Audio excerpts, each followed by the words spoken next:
Hello, everybody. Wild Man Z here with an awesome comic book review. Actually, two comic books. So these are just two random ones that were sitting by my desk. I might have shown them before in other videos, but I want to talk about them for a few minutes here. They're both awesome, and they're both from about the same time I started reading comics, very late 70s. I was about, I guess, 10 or 12 when I started reading comics. The first one I got was an FF, and I will dig it out. It was an annual. In the old days, they used to, I think it was Whitman, used to, when they used to sell comics on newsstands or in, delicatessens and any, drugstores and things like that. They were all over the place, comics. They're more popular. And, you'd pick them up off the rack. They were about 35 cents when I first started seeing them. Also, what would happen is after a month or two, they would ship them back, and then they would be they would put them in like a black bag, kind of like a nudie magazine, like you couldn't see what they were. It would just say comics. I don't know if it even said DC or Marvel. It just said comic books. And they would usually put one or two in there, and they were at a discounted price, but you didn't know what you were getting. So it was kind of like a grab bag. And that was the first comic I ever got, was one of those black bags, and it was FF Annual, I believe, number 13, FF versus Small Man. I believe the story was by Bill Mantlo, and it was a classic. I still have it upstairs. I'll dig it out and bring it down when I find it one day. These are two other comics from that time period. So we're talking like 78-ish in there. I'm a little kid. I'm around 10 years old or so, 11 years old maybe. Same time here, same time frame. I did not get the first one of these, but I bought issue, in the issue 8 or 10 or whatever back in the day. This is the Micronauts, and I always loved it when I was a kid. I didn't get them all the time because I didn't have a lot of money, but when I had an extra 35, 40 cents, I would get one. I also recently bought the collection of them because it said they came from inner space. And I've always been a big fan of characters that shrank down, like the Wasp, Ant-Man, Yellow Jacket, Honey Who Shrunk the Kids, stuff like that. I always liked the idea in DC Comics, the Atom. For some reason, I always thought the idea of getting small and having adventure on a micro scale would be really cool. So the Micronauts were right up my alley, and the cover to me is very reminiscent of the time period where we're in the this is right after the first Star Wars came out, and you can see the villainous figure in the background. That's Baron Karza. He looks a lot like Darth Vader. And I don't want to say that they necessarily stole a lot of ideas from George Lucas, because this was based on a toy line that came out shortly before the comic. Didn't have those toys when I was a kid. Didn't really see them, to tell you the truth. But I don't know which predates which. I'm thinking Star Wars came before it, but everybody borrows from everybody. Star Wars borrowed a lot from Dune and so forth, and Dune borrowed from Foundation to an extent. And so, everybody borrows from other people. But at any rate, an idea in a guy in a black mask is kind of like a Black Knight type of thing. It makes sense. It's a looming, dark, evil character. We definitely have something kind of Han Solo-ish here. This is the captain of the ship. We have his crew. That's a Croyer. The girl, she's a princess, but commonly called Marionette. The Galactic Warrior guy over here, they call him Galactic Warrior, but everybody call it the insectoid-looking character, is called Bug. And I don't believe shown, not in the image on the cover, are a couple of robots, very much like C-3PO. One's called Biotron. He actually speaks, and the other is like a little square thing that rolls around. Kind of has, like, Biotron can understand him, but he's like the R2-D2. And let's see if we can find a picture of them. But they're definitely very similar to R2-D2 and C-3PO. Two robots that I love. May not be in its first issue, because its first issue is basically showing how they get into the microverse. I don't think, they have little pictures of them here. They're not major characters in this. But you can see the humanoid one, and one who definitely looks more like a garbage can, Biotron and Microtron. But they have a Meet the Micronauts page. And again, these were based on a toy line. So we have the captain, I think he commonly called Arcturus Rand, but they commonly call him Space Glider, Marionette, Baron Karza, Bug, a Croyer. And a Croyer, they don't show him at first. He's the guy on the cover. I get a better shot on the cover here. That's a Croyer. Croyer kind of had like that groovy helmet on. We don't know even if he's humanoid at first. He definitely is humanoid. Eventually, we see him issues later with it off. He's kind of a grayish type of rocky-looking humanoid, I should say. But they're all really cool. They're just like in Star Wars. You get the idea that even though some of these guys, like the insect guy, are not human beings, not Homo sapiens, that they're all humanoid in the sense where they have jokes and personalities and laugh, and everybody kind of, it's like a team, just like when you're watching Star Wars. I remember Lucas, I think it was Alan Fine Jr., he read the screenplay with his kids for Star Wars, and he was telling the guys at the company the next day how good the screenplay was, and they were like, they couldn't get over like Chewbacca and the robots. They're like, you're saying this thing's like a walking dog and they got robots? And he's like, no, but they're real characters. And they're like, they didn't take it seriously. And when you watch that movie, there's a magic in the way that you just get sold on the idea that they're people, that these are fully understandable. Princess Marionette, they always play up the she's a beautiful young woman. She's kind of luring everybody out of the guards away. So the rough concept here is that Space Glider, he's been away. He's an adventurer. He's explorer. He's been away with the robots for a long time doing, I think just Biotron actually, doing exploration of space in the microverse. That's what they call it, where they live, the microverse. And what happens is when he returns home, maybe after 1,000 years, his parents, who were I believe they were higher up scientists, maybe with some political power as well, had been killed by Baron Karza, who is now, he was a scientist at the time, and he's got these things called body banks. It's kind of grim, actually, where they take people and they reassemble their bodies for rich people to use to stay alive forever. So, basically the poor are being used as a source of fresh bodies, for fresh hearts, and so forth, for the old rich people. I mean, it's really kind of like a contemporary theme, that's in both reality and science fiction these days. But he comes back and he gets immediately swept into rebellion by the princess. Her brother's taken captive. They're fighting on the side of the good guys. They're kind of the old monarchy, but they're loved by the people. But a lot of people have turned over to Karza's side because everybody likes the idea of staying young forever. The art is really groovy in here. The writer is Bill Mantlo, a gentleman I measured before. Bill Mantlo was a great writer. He wrote all through the 70s and 80s. And he disappeared around in the early 90s. And everybody's like, what happened? This is before the internet. I found out years later that he was run over while inline skating and was physically and mentally incapacitated. And the last I heard, he was in a home in Brooklyn, I believe, incapacitated still, it's a very sad story, but he was a great creator at Marvel. He created some of the characters of Guardians of the Galaxy, and I know some of the old timers at Marvel, like I want to say Greg Pak, were trying to get him some money so he could get better care, because I believe he created Rocket Raccoon and some of the other characters in that movie. Even if it was a couple $100,000, it could help that guy out tremendously, because from what I understand, he was not in a very good place and his family was kind of strapped for money.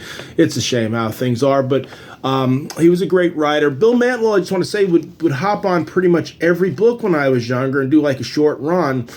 He did a longer run on the Micronauts, but he would just, he'd pop on Avengers, pop on FF, pop on Spider-Man, run a couple issues, do like a short story or a couple, maybe an issue or two, just out of the mainstream of stories, and they'd be really good. He was a good guy to fill in, a very creative, on the spot type of guy. So the art is really groovy. It's by Mike Goldman, and I'm not that familiar with him outside of Micronauts. I've come across him in one of my recent collections. I just got it, but it wasn't something that I was familiar with when I was younger. But he's the cover's not him. The cover is Dave Cockrum. That's Diamond Dave. But the interior art is all by Mike Goldman. Very visceral, kind of a little Gene Colan-y. A lot of shadows and it might be the inking as well. But really cool artwork.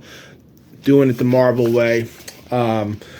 So at any rate, they basically, there's a rebellion that forms, kind of like Star Wars, with a whole bunch of different races. They got the bug people. The Croyers the guy they call a Croyer, he's a prince. That's also a name of a race of beings. They call themselves a Croyers. Like I said, they're humanoid, and his brother, he's not a major player in this book, but he's got a brother. You can kind of see he's got the helmet like him. They call him, it's like Satan, Prince Shaitan. That's how I'll pronounce it. He's a turncoat brother. That's what it says here, of the Croyers, who put them on the side of the Baron. They're kind of like his shock troops. The Croyers are super strong. They can fly. They got good weaponry. They're kind of like the Kree, in Marvel. They're like born warrior race. In the DC universe, like the Hawk people. They're all good fighters. They're all pretty tough. But this is pretty much a breakout issue where they escape off of the planet. And I believe at the end of the issue, they actually break out of the microverse and get into our universe, which is cool. I have a couple of these from my childhood. I bought a few more online they weren't too much, maybe $5 each, which is well worth it. That's how much a modern comic costs for all its bloated coffee drinking, talking about, their micronutrient intake, the conversations they have. Very boring modern comics, woke comics, not into them generally. And if there are exceptions, somebody please tell me, because I'll check them out. It doesn't have to be Marvel or DC. I like fun stories to lighten up my day, not make me worry about all sorts of stuff. But at any rate, I bought the omnibus for it, just volume 1 so far. I'm probably by the rest. I read on and off when I'm in. I have 2 houses, one in Vermont. When I'm up there, I have my omnibus up there for it. Beautiful. This is uncovered as well. Maybe I'll show it. I've read about a third of it so far, and honestly, I haven't been reading it linearly. I kind of hop around just between stories. Shouldn't do that. But what the hell? Flipping companies right now. Here is action number 500 from 1970. I want to say 9. October 1979. Let's see who did it. DC is not good with putting the credits in here. They started, okay, it's chronicled by Martin Pashko. I'm not familiar with him. Kurt Swan's the artist. I know him with Frank Chiaramonte. I'm not familiar with him. Julius Schwartz is the editor. I've heard of him. I'm not a big DC guy, but I respect DC. DC is distinguished competition for Marvel. Stan used to always put that in Marvel. He wouldn't diss them. I always thought Stan was classy about it. He just said we're different. We do it the Marvel way. They do it the DC way. And it's all good. Guys would go back and forth. They used to have ball games with each other. But what was funny was, like, when I was younger, kids tended to be either Marvel or DC readers. I would say Marvel had, including myself, we were more on the bandwagon because Marvel was newer, DC goes back to the 30s. Marvel really, there was Timely and all that. But Marvel is Marvel. Really got going in the 60s. So, when you're a kid and you're born I was born in the late 60s, but, I really got reading and stuff, comics and sci-fi and stuff like that in the 70s. So, comics Marvel was kind of leading the way at that point a little bit, I guess. I think Batman in Action and all that had a strong readership. And then the Teen Titans came out and they were real popular. And I remember, people telling me, dude, you need to read the Teen Titans. But I just didn't want to get invested in a whole other comic book line because first place, I didn't have a lot of money. It was like, I had to spend it on other things like food and stuff. I've been on my own since I was in my teens. And so this story, it's basically groovy cover here. It's got Superman and Supergirl, and I guess that's Lois. And it's they're at a 500th issue, and they put a whole bunch of classic covers on the back from Action from back in the day. Again, I'm not a big reader of Action Comics, but I read this issue. Why did I read it? I think I was watching Steve Donahue, and he's a YouTube guy, booktube guy, I guess you call it. Really like a literary critic, really cool. I like him because he talks about not just like modern literature or the classics. He knows a lot about the Greco-Roman classics. I swear he's the most well-read man I've ever heard in my life, and he is for real. He's not one of these guys who just reads a little abstract on something, makes video. You can tell by the depth of his conversation, he really is very well read and has a great memory. But he also reads comics. Like on Wednesday, him and a guy named Michael K. Vaughn have like, I forget what they call it, Epic Comic Book Wednesdays. And I always kind of want to make a video on Wednesdays about comics, but I don't want to, I won't call it Epic Comic Book Wednesday. I'll call it something else, like Comics Are Awesome Wednesday. But I usually, if I'm at work or something, if I'm grading or doing something like that where I can put something on, I listen to them. And I remember one time Steve was talking about like some of the greatest Supermans, and some of them are really old, but this one was like affordable. I got it at, let's shout them out here. I got them online at a place called Second Genesis Ltd. It was online. I ordered it in July of 2023. It was a little costly. It was $14. What the hell, I mean, a Mono Comics $5, but this is double size, and it's Superman. It's like from 1979. It's awesome. So the idea is World Fair. I think this is supposed to be Jimmy Carter down here. Is that Jimmy Carter? It's birds playing Superman. It's definitely when you look at this, they definitely weaved in some famous people. There's probably some of the people from The Office in there. I like they have some people of different races in here. It was kind of multicultural. It was cool. They were, it was good fun back in the day. There was a lot of good morals in the comics. So Superman comes cruising into the World Fair. Great drawings here. Kurt Swan, really good action lines there. I'm really I missed out. I need to get like some compilations. DC's got this thing called DC's Finest now, and once they get into Superman I'm not really interested in the 40s and 50s, but once they get into like the 60s, 70s, and 80s, I'm going to buy those bad boys. And just look how groovy Superman looks here. Handsome dude, boy. That's a classic Superman. I'm not too crazy about the I saw the new Superman 2025 advertisement. That guy's hair, he's kind of got that modern flop. I kind of like the old school Superman. But at any rate, they're open. They have the World Fair, and what happens is they have a Superman exhibit. It's like pretty much the whole World Fair, this giant thing. This old guy, I'm just going to call him Tex. I don't know what his name is. This old dude, like a colonel type of guy. Let's just call him Tex for the sake of giving him a name. He's kind of like in charge of the exhibit. And you get the idea that this guy is, he's corrupt. You're getting the idea he's a little too suave here. And he's getting Superman to go all around this exhibit and recall all the things that happened in terms of his origin story. Some of them are pretty deep cuts going back to Krypton. I'm not a big Superman reader, so some of it was kind of news to me. I know that his father was a scientist. I know that the planet got destroyed, something similar to like an earthquake, a planet-destroying event. There's his mother. I know on their planet they didn't really have powers. They were just more advanced technologically than we were. There's a super baby, too, but he wasn't super on that planet. And I guess they kind of wore capes because he's got a little cape action on there. So I guess that was a style back on Krypton, And there's his father just breaking it down like, dude, we're going to have a catastrophe. He's kind of like, one of the modern climate people. And there's some dude down in the corner just telling him like, no, look, dude, you got the clock all wrong. We got like a long time, And so, of course, just like I always worry about like a Yellowstone event occurring or something like that. Because everybody's like, it happens once every 10,000 years. I'm like, yeah, it happened like 9,000 years ago. That changing of the poles. Major solar flares. Around 1900, we had a solar flare that knocked out all the telegraphs and things like that. That would be, if we had a similar solar flare right now, we'd be really in some deep trouble. But at any rate, he's going around his park, and he's recalling all the details of the destruction of Krypton. There's the rocket he's going to go to Earth in.